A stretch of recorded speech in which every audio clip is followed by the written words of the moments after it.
Seguimos falando sobre o cenário fiscal brasileiro, sobre as revisões feitas pela equipe econômica e a expectativa para o bloqueio que pode ser anunciado nesta quinta-feira com a divulgação do do relatório de receitas e despesas.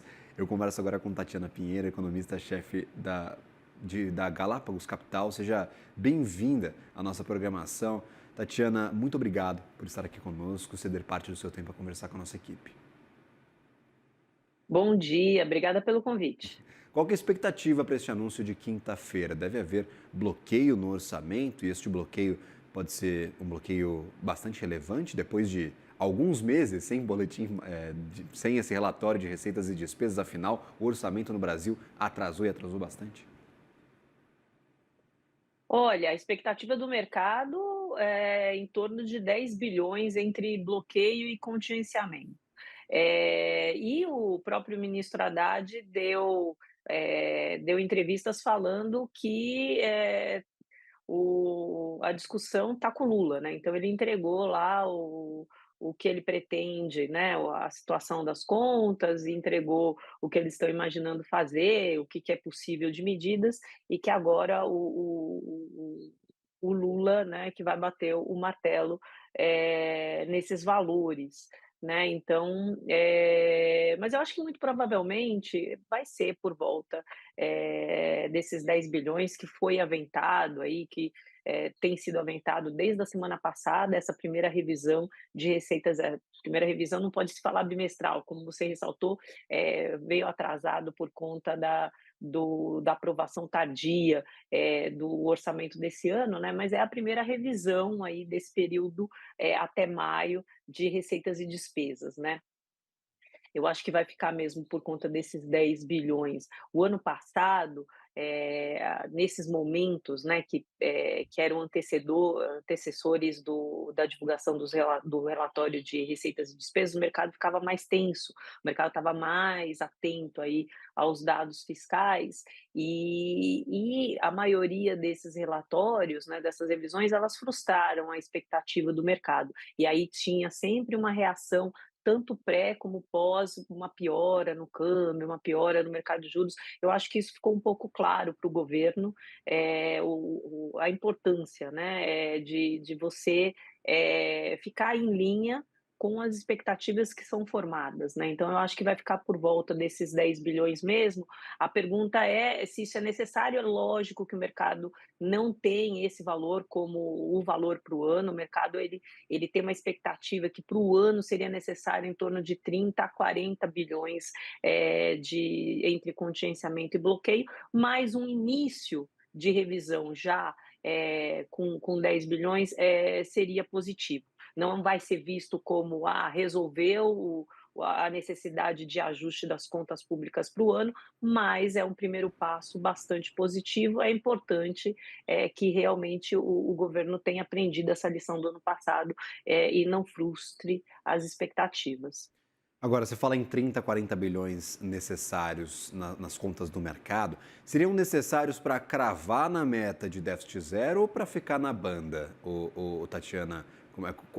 Com este contingenciamento, com esse bloqueio de 30, 40 bi, a gente conseguiria fechar o ano com déficit zero aqui no Brasil?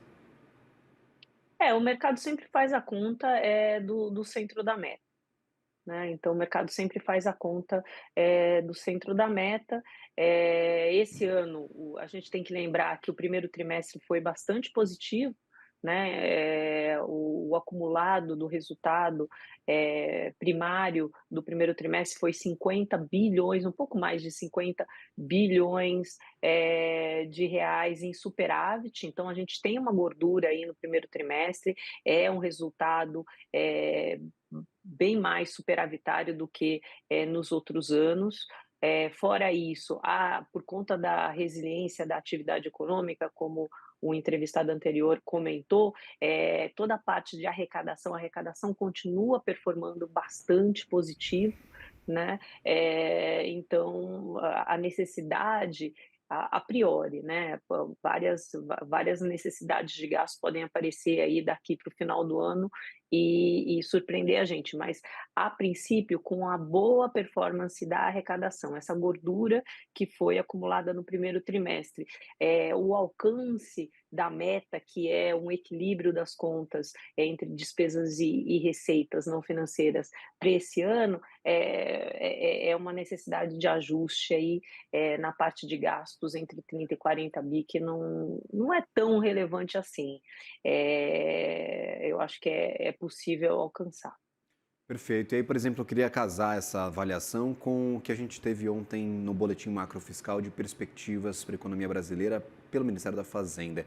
Perspectivas que melhoraram bastante nas últimas publicações, são bem melhores que as do mercado. Você vê essa melhora efetiva por conta desses melhores números de arrecadação, por conta também, por exemplo, da queda do câmbio, que tira um peso grande sobre os dados de inflação futuros. Como é que você enxerga essas projeções que foram ontem divulgadas pelo Boletim Macrofiscal, com inflação para este ano na casa dos 5%, para ano que vem 3,6%, crescimento de 2,4% neste ano e 2,5% em 2026.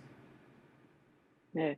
Então, o boletim macrofiscal, ele tem um viés mais otimista, né, então, principalmente em termos de crescimento econômico, né, então, já era mais otimista já no boletim do mês passado e ao longo do ano passado, esse viés mais positivo nos últimos anos, esse viés mais positivo no quesito crescimento econômico nos últimos anos tem sido acertador, porque o Brasil surpreendeu em crescimento econômico a mais do que o esperado, sempre pelos economistas, e nisso o boletim macro sempre teve mais em linha e antecipando esse movimento do que os próprios economistas. Só que para esse ano, a gente tem aí a contraposição de uma política monetária bastante apertada. Né? Então, é unânime, tanto o mercado como todos os participantes do Comitê de Política Monetária, o Copom, de que a taxa está historicamente bastante restritiva. Né? Então, muito provavelmente, a combinação dessa política monetária bastante restritiva com uma política fiscal bastante mais comedida do que foram os anos anteriores, dado o que a gente já acumulou de resultado primário nos 3 primeiros anos do ano, os 3 primeiros meses do ano, dado essa expectativa de contingenciamento e bloqueio, sempre acertando a parte de gastos para você ter aí o resultado primário muito próximo do centro da meta, ou pelo menos na banda de convergência, né, que é uma situação de contas fiscais balanceadas, ou seja, sem impulso fiscal, política monetária apertada e sem um impulso fiscal muito relevante, o crescimento econômico dessa vez, o esperado pelo boletim macro, parece que está muito otimista. O mercado tem 2% de crescimento, tanto para esse ano, para o ano que vem tem um pouco abaixo de 2%, depois volta a crescer 2%. O boletim macro tem 2,5%, 2,6% de crescimento econômico, então é um pouco acima disso, e que faz diferença. Quando você vai fazer a conta vai fazer a estimação das contas públicas, o que a gente tem é que receita é muito sensível a crescimento econômico. É uma elasticidade, a elasticidade é bastante grande. Então, você cresce mais, você arrecada mais. Obviamente que se você tem uma expectativa mais positiva para crescimento econômico, você tem uma expectativa mais positiva para arrecadação, o que ajuda, no final das contas, dentro da sua estimativa, ajuda o alcance aí da meta, seja de equilíbrio entre despesas e receita, seja de superávit nos anos futuros, vindouros, né? Então, isso chama atenção. Né? Os últimos anos eles foram acertadores, mas esse ano tem uma combinação diferente dos últimos anos, que é essa política monetária apertada e esse menor impulso fiscal. Com relação à inflação, eles já fizeram um ajuste bastante interessante, na nossa opinião, para 2025, tem uma expectativa de inflação para IPCA de 5%. A questão toda é a projeção para o ano seguinte de 3,6%, que ainda assim é uma desaceleração bastante expressiva. que poderia levar a gente a acreditar que o que está embutido nessa expectativa é justamente essa política monetária bastante apertada. Mas se a política monetária bastante apertada vai fazer com que a inflação desacelere para 3,6, ela deveria fazer com que o crescimento econômico também desacelerasse, né? Porque a inflação, né, a taxa de juros, ela atua na inflação via canais de transmissão, que são três basicamente, né? A atividade econômica, as expectativas, né? Então, vem as expectativas em primeiro lugar, as expectativas com relação ao futuro da economia, o crédito e a atividade econômica, né? Então, se a política monetária faz efeito na inflação, ela deveria estar fazendo efeito via o canal de atividade econômica. Né? Então, é essa dúvida que fica para mim no final da leitura desse último relatório.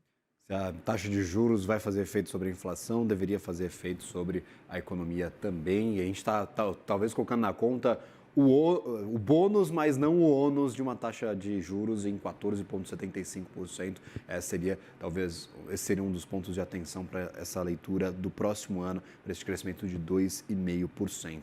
Dá para falar, Tatiana, com esses dados que nós recebemos, com as mudanças recentes, por exemplo, nas expectativas de mercado, ficaram um pouquinho menos pessimistas, que o cenário melhorou do final do ano passado para este em questão de avaliação fiscal do país, de política fiscal brasileira, porque no ano passado nós tivemos uma verdadeira crise, inclusive envolvendo o ministro da Fazenda, Fernando Haddad, com aquele pacote fiscal que não atendeu às expectativas do mercado, o dólar disparou, a gente pegou uma sazonalidade também muito forte.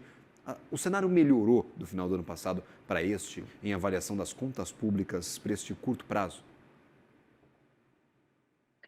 Olha, é uma questão, né, tem os dados fiscais, né, efetivos, que são os números, o resultado do Tesouro, o resultado, do Banco Central, essa coisa, né, as contas públicas, e tem expectativas. A gente tem que considerar que entra muito no desempenho dos mercados a questão das expectativas, né. Então, a matéria em si das contas públicas, eu acredito que ela não mudou muito do que ela era no ano passado para esse ano. Né? Então, teve uma piora muito grande nas expectativas no final do ano passado, a partir de uma sequência ali de frustrações com relação ao contingenciamento e bloqueio que o governo fazia nas contas públicas para ajustar o resultado do ano passado, culminando naquele anúncio que de cortes, né, de pacote de corte de gastos, ao mesmo tempo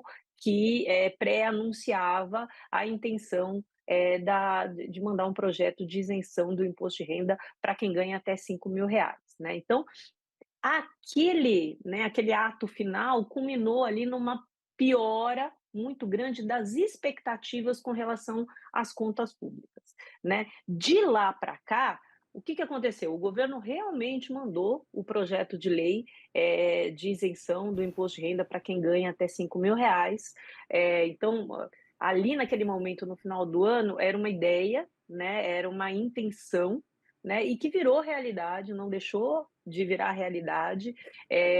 O governo, obviamente, mandou esse projeto com as compensações que ele calcula devida, né? E isso era uma dúvida. Eu acho que o que piorou muito as expectativas no final do ano passado era com relação à compensação, se o governo seria capaz de montar um projeto onde realmente compensasse essa desoneração. Ele mandou esse pacote, né? Mas de um lado, você tem efetivamente o envio para o Congresso dessa intenção, então ela se cristalizou, ela se consolidou, né, como um fato que agora o Congresso tem que discutir. Tem lá as compensações, mas agora a gente sabe que vai depender do que o Congresso aprovar, então não é líquido e certo que a gente consiga compensar o total da desoneração.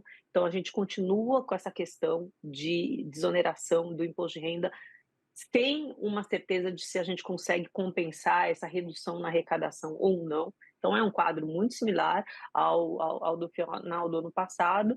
E de lá para cá, o que aconteceu, que a gente pode ressaltar como realmente uma mudança, é que a gente veio ali, de um resultado primário no final do ano passado que ficou dentro da banda de meta, o que foi melhor do que o mercado esperava para o ano, e esse ano já acumula 50 bilhões de superávit, por N razões, mas acumula 50 bilhões de superávit. Nesse ponto a gente pode falar que o fato concreto do resultado fiscal melhorou ligeiramente, né, que é essa execução dentro da banda de flutuação no final do ano passado, esse acúmulo de superávit primário no primeiro trimestre, mas o pano de fundo que levou aquela comoção no final do ano, que é todo o projeto de exoneração do imposto de renda, com compensações, ele continua ali, só que teve uma reação completamente diferente do ano passado para esse ano. No ano passado, as expectativas reagiram muito negativamente e esse ano não.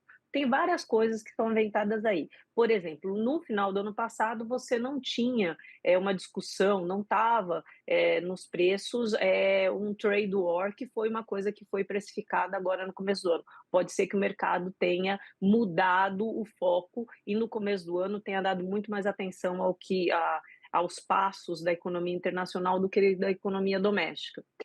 Se for isso, a partir do momento que as coisas começam a se estabilizar, ficar mais claras no cenário internacional, a gente deveria voltar a atenção para o cenário doméstico, e aí, né, o pano de fundo é o mesmo. Né? Então, você teria aí uma expectativa de piora das expectativas de mercado.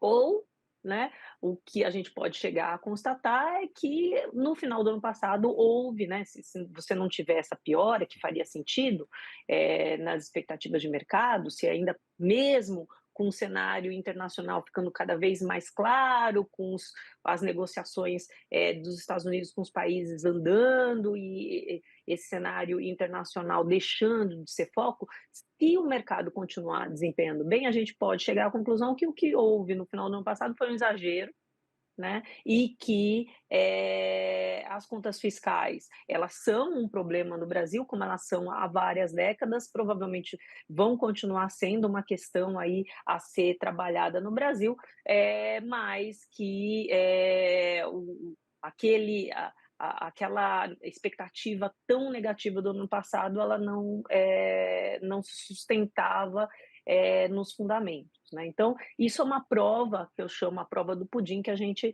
vai ter aí, a gente deve ter aí entre o final desse primeiro semestre e o começo do segundo semestre.